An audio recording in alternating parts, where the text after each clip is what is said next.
Jazzcast Pros. Hello, everyone, and welcome back to Healing Her Within. Today, we have the continuation of an amazing conversation with sex coach Katie Scanlon. And I highly recommend that if you did not listen to part one, you hit that pause button and go back and listen to last week's episode.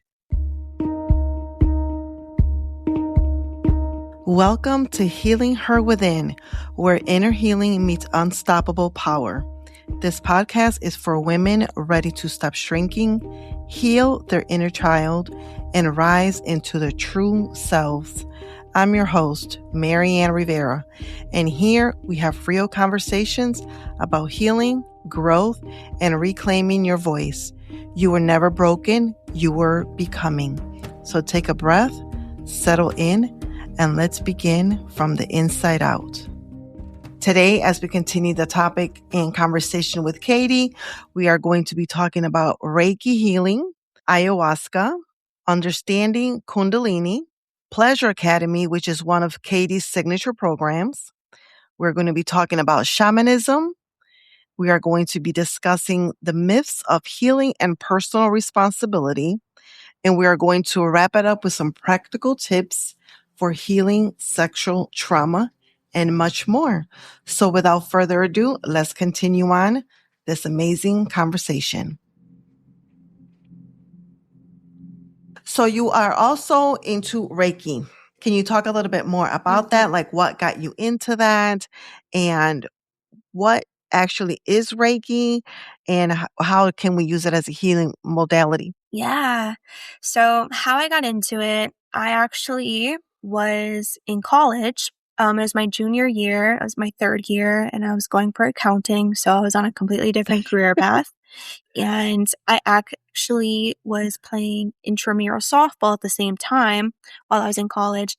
And I had a really bad accident. I got hit in the back of the head with a softball. Oh. And we weren't wearing helmets. And so I had they called it a traumatic brain injury actually, but it wasn't like as bad as what some other people experience. But I did have to drop out of college, and I had post-concussion syndrome for about 2 years. And so it was this whole thing, but it was like the catalyst for my spiritual awakening, because through this process of like hitting rock bottom and, trying to regain, my cognitive abilities, I actually Googled, I was like, how do I improve my cognitive abilities? And the first thing that came up was meditation. Okay. And so I was like, bet, let me meditate every single day. So I started meditating every single day and I started hearing what some people call God, spirit, source, creator. I started hearing this voice and I kept hearing Reiki, Reiki, Reiki over and over and over again. I was like, okay. So eventually before even receiving a Reiki session, I learned Reiki. I took a class and that was back in 2020.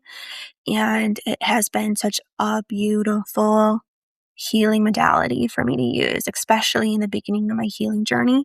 And so Reiki was a huge part of helping me to find harmony and find balance in my body and to improve my cognitive abilities. And, I don't have any issues, obviously, anymore from that injury. But so that's kind of what led me to it. And then, I received a really powerful Reiki healing eventually from another Reiki master. And so that really helped the process. But so for those of you who don't know what Reiki is, it is a form of energy healing that originated from Japan. Reiki stands for Universal Life Force Energy. And so it's this beautiful healing energy that comes from the heavens, comes from source, comes from the creator. And just with our intention, I like to imagine like a little light switch turning on and it can start flowing. It's already flowing right now because we're talking about it. And so what this healing modality can do for people is so many different things, but the biggest thing that has helped me is it regulates your nervous system. It helps you to feel safe in your body. And as your nervous system begins to feel safe, that's when you can begin to process some of the energy that your body's holding on to, any repressed trauma that your body's holding on to. So that's kind of how it began with me. It was a very actually emotional healing process for me. For like, I remember the first year, I would cry so much. I was always like this very sensitive, highly emotional child. And a lot, my parents weren't able to really support me in the way that I needed to. So I had so much repressed stuff. And so Reiki really helped to regulate my nervous system to, allow me to process the things that my body was holding on to. But it does so many other things, It helps clear stagnant energy in the body. It helps you gain clarity if your mind feels foggy. It can help with that. Emotional healing, like I said, it helps create new neural pathways in your brain to help you think differently. There's so much, but yeah, it's really commonly used for to reduce stress. Yeah, there's so many different things it can do. But also, I feel like it opened up. My gifts, like 'cause we all have spiritual gifts. We all have our way to connect with the Creator, and so it really deepened that connection. I remember one of the times, it might have been the first time or maybe second time that I did Reiki, and I felt myself like I'm laying on the bed, and I was grabbing the sides of the mat because I felt like I was levitating. I felt like I was floating, and I'm like holding. I'm like, wait a minute, am I going to fall off of this? And Ah! it was so long ago, and I definitely would like to get back into it and find someone that I can stick with because I know, now that I've, have been learning more about it, I don't want just anyone. I want the right person, to have that connection Oh, and yeah. things like that. For sure, for sure. I do teach Reiki, but I teach it online, so Right. it depends on like the experience you want. If you're doing energy work on yourself, that's fine. But like if anybody wants to step into doing energy work on somebody else, you definitely like need training because that's energy work is very serious. A Yeah. lot of people don't realize that. So it's really important to get that. And honestly, the Reiki training is going to when you receive the Reiki attunements, that's going to open up your channel to like Mhm. amplify the healing energy that you can facilitate too. So yeah, I'm really excited for you I love whenever that. you have that calling and when you do that. Yes. So when you and I met, it was in Costa Rica. So what made you say yes to ayahuasca? Was it your first time? Have you ever done anything like that before? What was your experience like? Yeah. So I remember like feeling the call to sit with Aya about 6 months before the trip. And it was actually I've never done it before either. And my best friend, ended up going on that same trip, but at a different time. And so when she was going in March, we went in July. I was like, whoa. It was just like a knowing. Yeah. I just felt it. And I was like, okay. And like, I felt it. I felt Aya come through in my dreams. Mm. And so it was just like a knowing I had. And then my experience with plant medicine before that, I have microdosed with shrooms. I used to smoke marijuana. But other than that, like I didn't have really any experience with Aya. And so I didn't know what to expect. I Yeah. just knew it was like my friend said it was like it's like 100 times shrooms. I'm like, okay. So yeah. So once we were there and you felt the energy of Costa Rica, because I don't know about you, but it just felt different being there, especially when we got to the jungle. What opened up for you when we were drinking the medicine? Did you immediately feel something different? Or whatever your intention was, do you feel that you got that? Yeah. Well, and I'll say like I felt her working through with me before we even like drank the medicine. I remember like the week beforehand, I was like getting nauseous and I just kept having like a vision of Aya. I was like, Mhm. okay. Yeah. But yeah, so actually one of my intentions for the sets that we had 3 sets, was to heal sexual trauma, because there was still some stuff that I was like, I still was, I knew was much deeper than I was able to reach on my own. And holy crap, like life-changing medicine, just beautiful life-changing medicine. She will take you into your deepest shadows, but then she'll take you to the highest light. Yeah. I am forever grateful for Aya because she's been a huge part of my like sexual healing path. And so yeah, I feel like I had I thought I had a Kundalini awakening before Aya. No, like, Yeah. she, she gave me that Kundalini awakening, and I didn't realize, how beautiful this life gets to be, like how much pleasure we were meant to be experiencing in this lifetime. And, I have a long history of, experiencing a lot of darkness. And so what I loved most about Aya is like what she did to my mind and Mm. all the new neural pathways and how my mind is just more beautiful. The thoughts I have are more beautiful. Is just, I feel like I can see more clearly. And she really showed me how all of the different ways on this planet that there is darkness that's like influencing Yeah. people, whether it's through the poison on our food and, all of these things that are affecting our consciousness. And she just was like, just helped clear so much of that darkness that I think I knew was inside of me, but I also like didn't realize how much. Mm. Yeah, it was really interesting for me because I was talking to, I can't remember if it was my husband or a friend. I was talking to somebody. And for me, because I still have a lot of that religious conditioning, growing up and things like that, I still had a lot of that in me. So I feel that even though I got a lot, I got a lot out of the 3 sessions, there was still some resistance. There was still some resistance, and I wasn't fully open to the medicine. I wasn't fully open to the experience. And I'm looking forward to hopefully doing it again in the future, maybe sometime next year, just whenever she calls. But do you think that you will do it again? So she has I've already sat a couple times since Oh, Costa Rica. I sat in January, and I also sat actually in April okay. last month.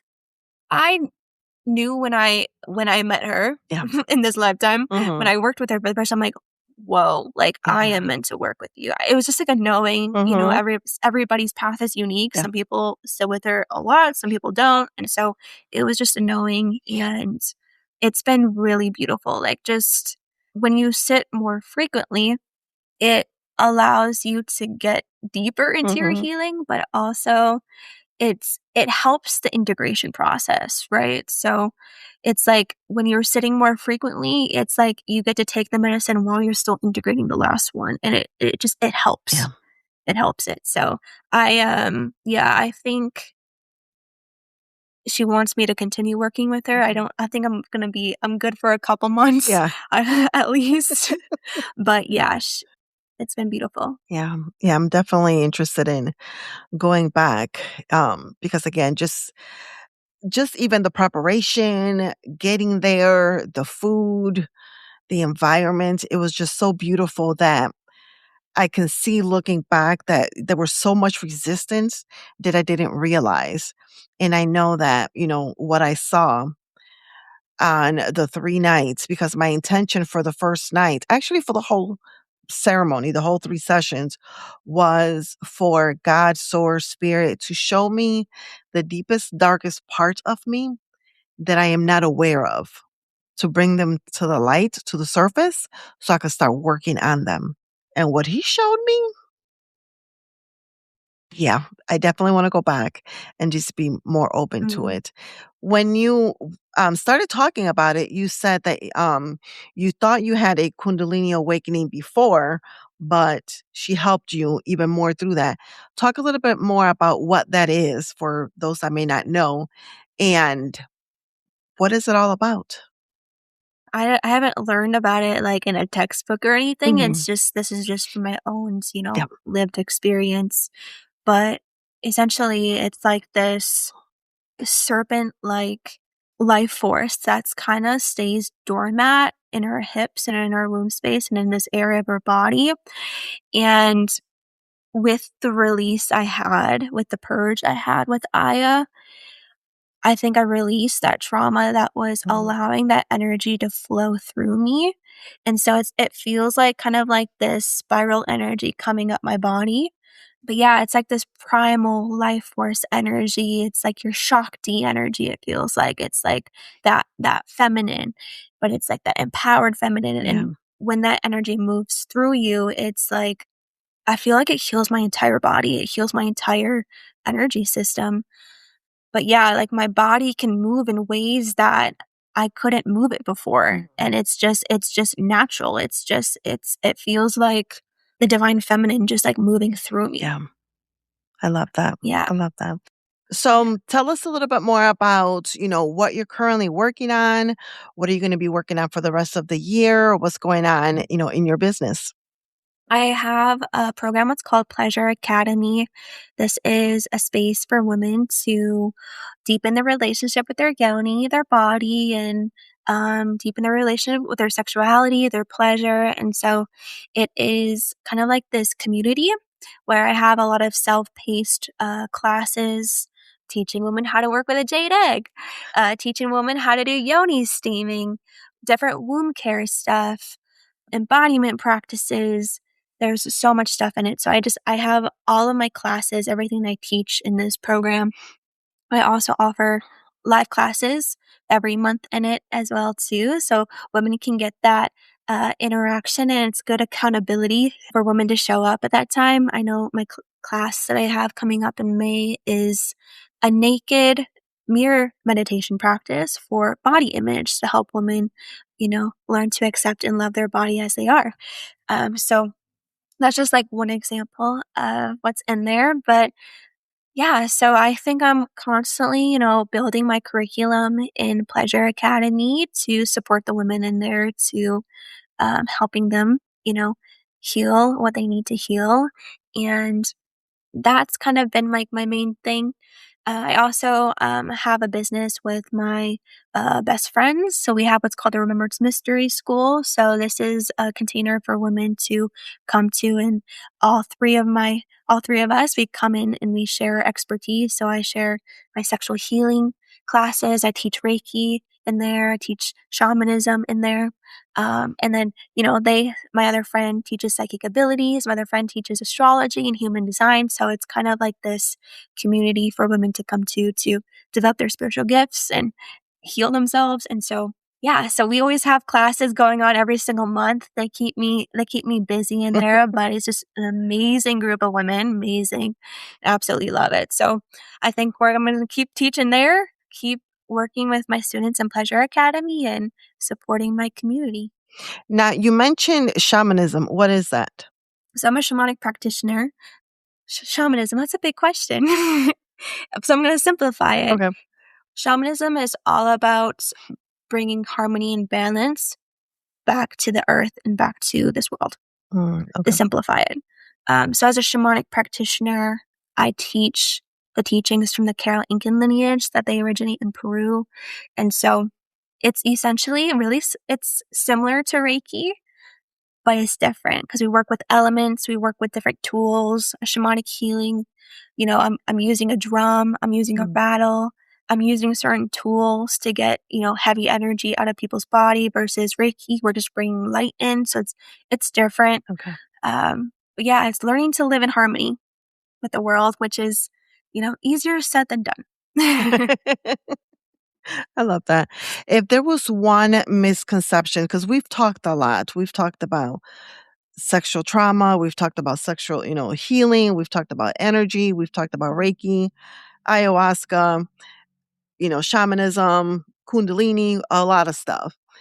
If there was one big misconception, and I know that this is like a loaded question, when it comes to any type of energy, light work, and things like that, that people may have that you wish was a little different or that people were more educated and things like that, what would you say that is? I think the biggest myth, and maybe this is in healing in general, is that this one thing is going to save you or fix your life, whether it's like a Reiki healing or a Reiki practitioner or shamanic healing, or, like thinking that somebody outside of yourself is going to be the one to heal everything. Mhm. And that's not the case. Like, yes, healing happens, but it's like up to us, the individual, to make the necessary changes in our life in order to create more harmony. So it's like a lot of people come to a healing session and they think that's just that alone is going to like fix Right. everything. But that's why in my healing sessions, I give what I call spirit-led homework. And so the spirit-led homework is what allows people to make the necessary changes in their life in order to create change. So I think that's the biggest thing I would say is like, I don't think that this one thing is going to be the it all. It's like you have to be the one to, discern like what actions do I need to be taking in order to create a better life for myself? What do I need to stop doing? So like no medicine facilitator is going to be the one to be able to fix everything. Yeah. It's like you are your own healer. Right. Yeah, I love that. So as we get ready to, wind down and start to wrap up, what is one tip that you can give to a woman who has been desiring to step into this type of healing and pleasure and moving energy? You can pick one. What tip can you give to her that she can take action today to move on to, her next level? Yeah. So when it comes to sexual healing, when we experience sexual trauma or sexual conditioning, we disassociate, we disconnect from the body. And so how we heal is by coming back into the body.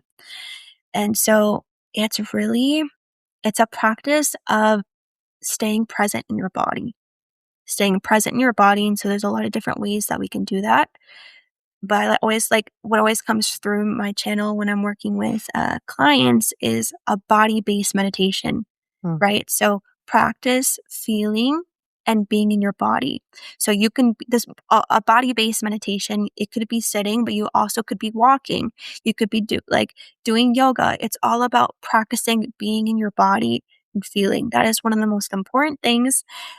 It's I know it might sound kind of boring, but it's really practicing bringing your awareness in your body.